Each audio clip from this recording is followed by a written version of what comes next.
Hello, student of class 8. Let's continue our chapter sound. In my last video, I have discussed how sound produce and how sound propagate. And we have understand that sound produced because of the vibration. Vibration of an object create disturbance surrounding of it, and this disturbance can be transmitted through air, and it reach in our ear, and our eardrum vibrate, and we recognize the sound is reaching our ear this way.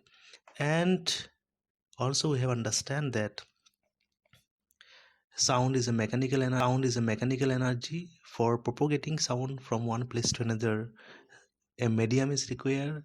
Medium may be solid, liquid, and gas. And today we are going to understand that how sound actually travels, and this propagation of sound waves technically we are going to understand today. So already I told you that a vibrating object produce sound. So when a vibrating body produce sound, it transfers energy to the molecules of the medium. These molecules start vibrating and transfer the energy to the molecules in their neighborhood.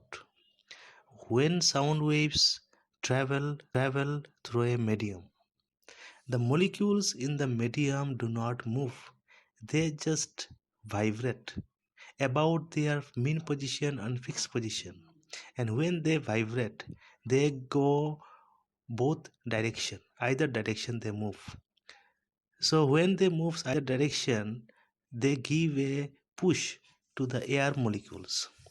And when the air molecules come together and form a high pressure area, it is called compression. So you can see in figure 12.4 the area where more air particles accumulate or gathering or crowded area we call compression, because in this area more air particles are there, so you can say it is a high pressure area or high density area. But when object moves, not only moves in one side, it moves either side. So when it moves other side, the vibrating object, then a area create where air particles not accumulate, they are just far away from each other. So this area we called rarefaction. Rarefaction is area where air molecules are less, so you can say it is a low pressure area. So this way a vibrating object always moves either side. So this sequence, compression and rarefaction, will continually create like a series. This compression and rarefaction are what a source of sound produce, and this can be visualized by using a tuning fork, as in figure 12.5. In 12.5 you can see a tuning fork is there and air molecule is also there. In figure number B you can see when the tuning fork start vibrating, then it create area of more pressure, and we call say it is a compression.